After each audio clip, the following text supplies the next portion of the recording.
Hello, it's Guy from Tech Partners here. We've got Nadia Laabs from, let you introduce yourself. Sure. Hi, Guy.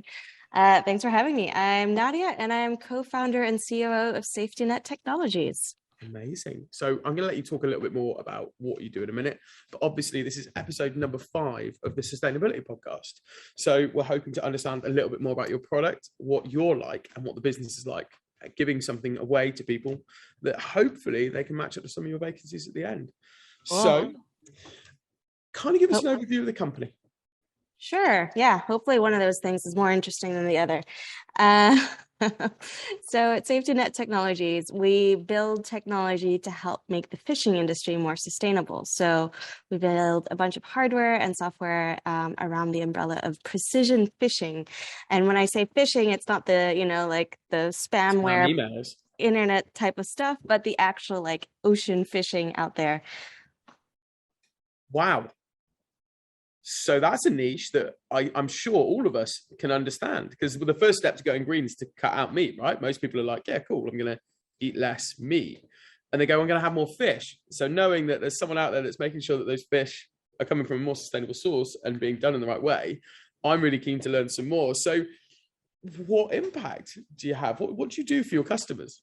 Sure. So, well, we started SafetyNet with the idea of reducing bycatch. So that's around the unwanted capture of fish. So it's about 1 in 10 fish that's currently being caught is actually unwanted or unintentional, leading to about 10 million tons of fish being thrown away each year. So we wanted to address this issue and realize that it's not necessarily, fishermen's fault or wanting to do that in the first place, but it's more about not having the right tools to be able to mitigate the issue in the first place. So we have come up with some technology to help attract and repel different species of fish. So that was our first tech that we came out with in terms of the product being called Pisces, which attaches to fishing nets. And using the magic of light and the science behind it, it's how fish behave and respond to different variations of light. And then whether you're catching the right fish or repelling the ones that you don't want to catch in the first place. Mind blown. Didn't even know that was going to be a thing. So that's obviously got to be quite a new technology, something that's not been around, one of a kind almost, or is there many other people in the industry? There's not too many people in the industry. I mean, light as a bycatch mitigation, or even as like a helping with fishing operations tool, has been used for centuries, but it's not necessarily been used in a large commercial scale. So Dan, who's my co-founder and the CEO, he came across a scientific paper where, scientists were literally chasing fish and with flashlights and seeing that there was an interesting reaction. And so the idea here was, how do we create something that's based on the science and make it work for industry and make it a tool that industry actually wants to use in the first place? Okay, so from the sustainability element, reducing bycatch obviously means there's less wastage. What other benefits does the customer get from this? So at the end of the day, so for us, our mission is big around sustainability, but we soon realized that in order for the fishing industry to adopt this, there's obviously got to be something in it for them as well.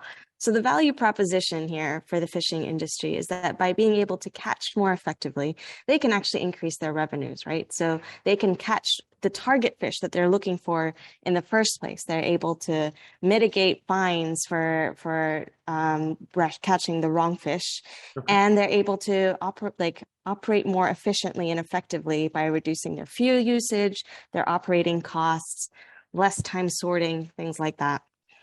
Amazing. And so that's less time wasted, that's improved people hours, there's so many byproducts from utilizing something like that. Fantastic. And honestly, I'm excited by it. Is this for every boat? Can we get it on big boats, little boats? What's the kind of ideal customer for you? I mean, I can't imagine my uncle from down the pub is going to sit on the back of his boat with the special light waving it around. Is it a larger scale? Where does it go? So we're targeting kind of the mid-market range. So there's been solutions out there to help with some of these issues, but mostly targeted like at a high-end, very industrial, massive, large scale. But those kind of solutions are just not affordable for most of the market. So we're targeting small to medium-sized vessels, folks And so that. to context, because I can't imagine Oh, many people right, even yeah. know what we mean. Are we So I'd talking say Big like eight. Bertha, the 100-person mega yacht? Are we talking a huge trawler with 1 million fish on board? What? Give us some real terms context. I mean, fair enough. To be fair, like our technology could be used technically on all across the board, but Okay. and so bigger vessels as well. But we really want to make this affordable and usable for smaller scale vessels as well. So anything kind of 7-8 meters up would be able to make it a good We can all picture RR5. that, right? We could be like, cool, I get it. I can understand kind of Yeah, seven. motorized Yeah. vessels, definitely. Nice. Different gears we work with, so lots of different types of nets, but it also depends on our technology. So the technology I mentioned first was Pisces, so that was the light emitting device. Yep. And now we're also working on a few other products that I think could be definitely used for even a wider variety of types of vessels and gears. And that comes into my next question, which is how do you see this very niche, but not so niche market evolving over the next 3 to 5 years? Well, it's been interesting. So we've been around for 12 years. Well, the project started about 12 years. The company's existed for 10 years, but really things have only started kicking off in the last 2 to 3 years, where one, there's more pressure from the regulatory side for the industry to be fishing sustainably. Yep. There's also more, I'd say, like external pressure from consumers to want to have sustainably sourced fish, but also the industry is looking for better ways to operate and be more sustainable. Definitely kind of a shift in movement in terms of the ideology that they have.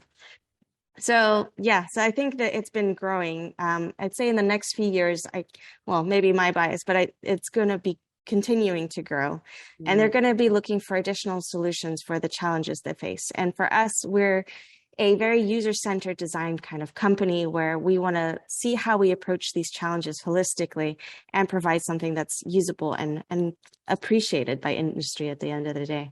I can hear and see the kind of passion and energy oozing from you. I'm to assume that that's kind of bled through the business, but what's the culture like? Oh man, yeah, I can go on days about the culture at SafetyNet. Yeah. And that, again, my bias, but I love our culture. What's been really great is that because as one of the co-founders, I've been able to kind of, as I joke with my team, use them as guinea pigs to try out, what works, what doesn't work, to see how do we build a culture that really, one, gets people excited about coming to work, wherever that might be. And but we hire really passionate and really smart people. So one, they all have a really strong desire for sustainability. It's one of the reasons they applied to the job.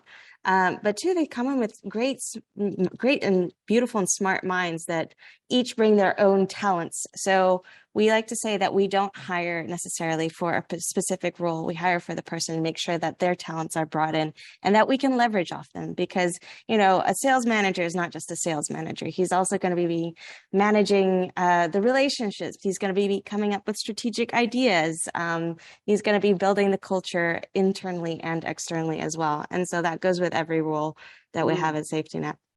Nice. So yeah, you make people, you find good people and you find a good place for them to be found and build them into the culture. Because there are some accepted parts of culture that are the norm, right? Is people want to be respected, people want you to be polite, but then there's some enhancements. Like I find being passionate is a very modern kind of culture fit, because not everyone can be passionate, but that's kind of something we've all come around to recently. Hardworking has always been something that people want as part of their culture. Is there anything that's unique that you found in this kind of journey to find the right people that stands out as matches up for everybody at your business? Yeah, I think so. I don't know. One, I think we have been really lucky with the types of people that we found in the company. But what I realized also is a commonality, besides the kind of the passion for sustainability part, is that all our team members come in with it, not just a willingness to kind of complete the tasks and do the doing and work hard, but it's a bit of the the extra 20% of their brain that's like, where else can these issues be solved? What else can be done? And thinking a bit more strategically and out of the box, versus just getting the job done. And actually, I think I'm proud of our team for being able to speak up about ideas they have. A lot of, well, one, all our products that we're now developing besides the Pisces light has come from our team. And the way that we run our company has also come from the team. That is amazing that you've got a culture that welcomes and helps develop new ideas. Lots of businesses scream about wanting to be this place that supports. Uh-oh.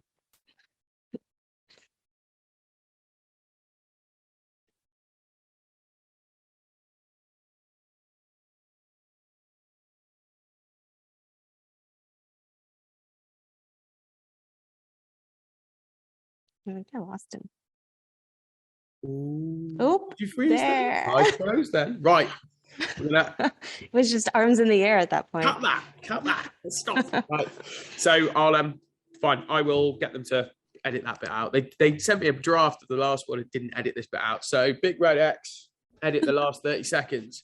So question again, which is what challenges have you had to overcome? Oh, well, Jesus. When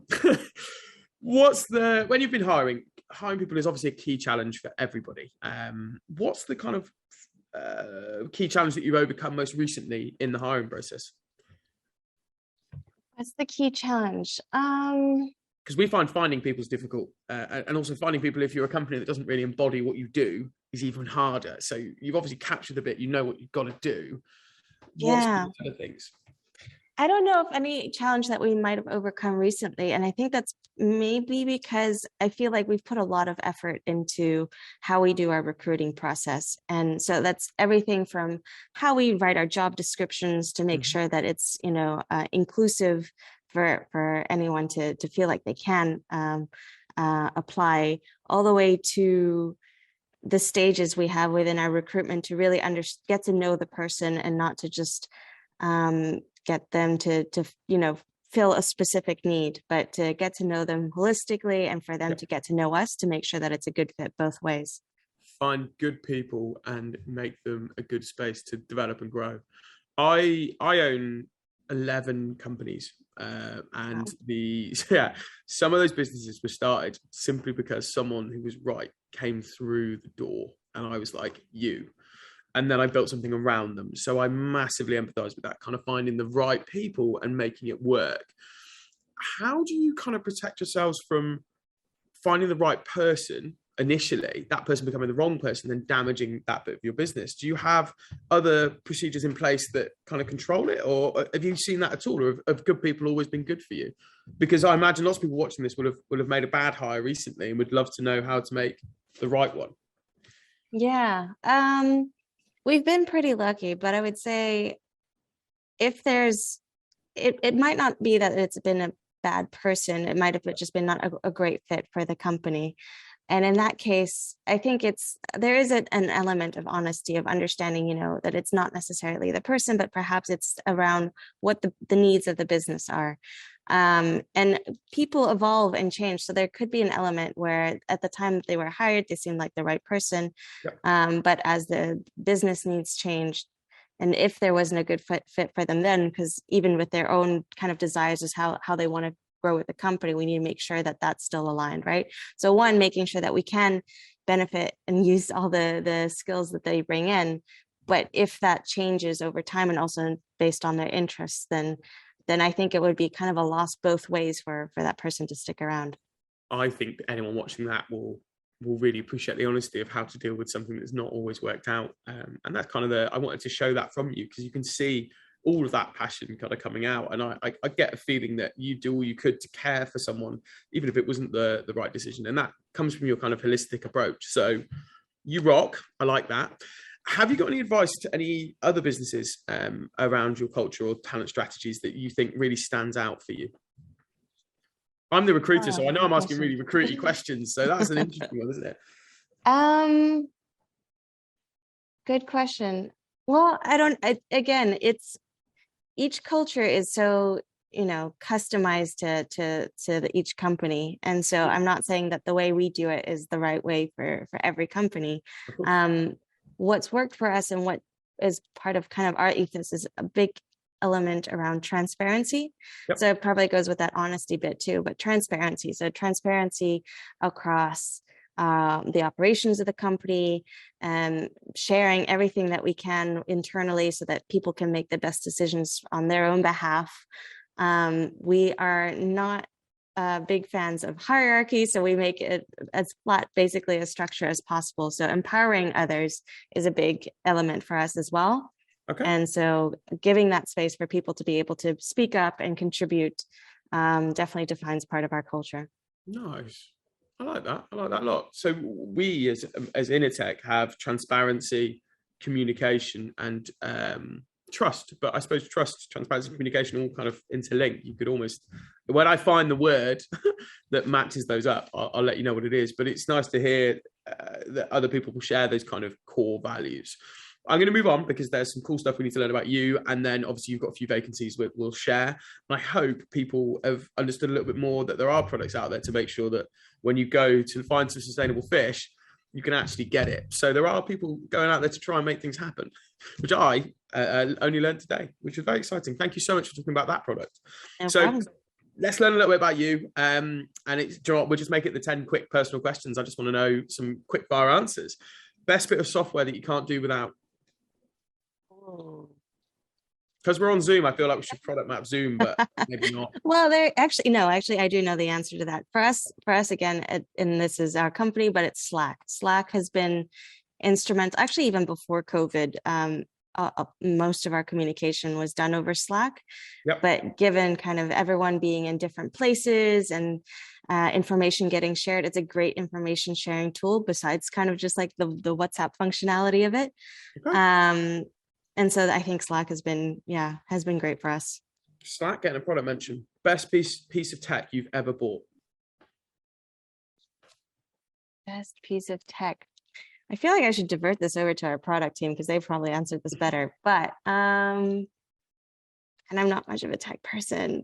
Let's see. Probably my laptop. Yes. A win for the laptop everywhere. At least you haven't picked a brand either, so I'm kind of with that. I think if we're going for it, my phone is probably my useful piece of tech, but that's fine. Do you get up and go to work in the morning or the night? I am not an early morning person, so my kind of core hours are kind of like 10 to 6. Okay. Yeah, I feel like my brain doesn't really function before 10 a.m. It's called coffee. It's a wonderful invention. I found it several years ago, but I would stick to that. What's a motto that you live by? What's a motto? Yeah. If the sky fell, we'd all have blue hats, which is something it's my mom's quote. It's actually a Dutch quote. The sky is falling. Okay. But it's basically taking, the view of like, even if the world ends, like there's something you can make of that. And there might be a positive lining underneath it all. I need a blue hat today, but if I find one, I'll let you know. It might even be could be a crazy hat. Okay. How do you stay focused? Oof. How do I stay focused? I think it's about giving myself thinking time. I notice if I'm like back-to-back calls and meetings and things like that and rushing through the day, then I lose focus quite easily, and I'm just kind of disheveled in general as a person. So giving myself breaks and thinking time kind of helps me refocus. Nice. Oh, this one's contentious, and everyone else has been asked it. Microsoft or Apple? Microsoft. That's an universal. Most people are Apple. I feel like a bit of an oldie saying that, but I think I'm still the type of person that like is scared by using any Apple product because I feel like I just don't know how to use it. Moving my phone safely away from the desk. Okay, so the question used to be, what's your favorite thing about working at a tech company? I'm going to change that just for you. What's the best thing about working at a sustainable company? I'm going to change it for everyone. I'm going for sustainability. It is a sustainable podcast after all. Yeah, no, the best thing about working at a sustainable company or sustainability focused company, it sounds cliche, but I think it's passion, right? Like it's the fact that I get to work with other people that want to kind of solve the same problem that can have a massive, amazing impact on the world. And it's so corny, but it's true. I'm sold. If you've got any spare So jobs yeah. going, I'm coming over. Biggest bugbear about working in a sustainable business? It's There's nothing. frustrating. No, it's Oh, frustrating. It's frustrating. Well, especially I'd say like the fishing industry. As I said, I mean, SafetyNet as a project, as an idea has been around for 12 years. And it's taken this long for us to start making a bit of a, a dent, or I'd say not even like start of an impact into the industry. And it's because we have to deal with regulation. We have to deal with a very tough industry, and we have to deal with difficult science. So yeah.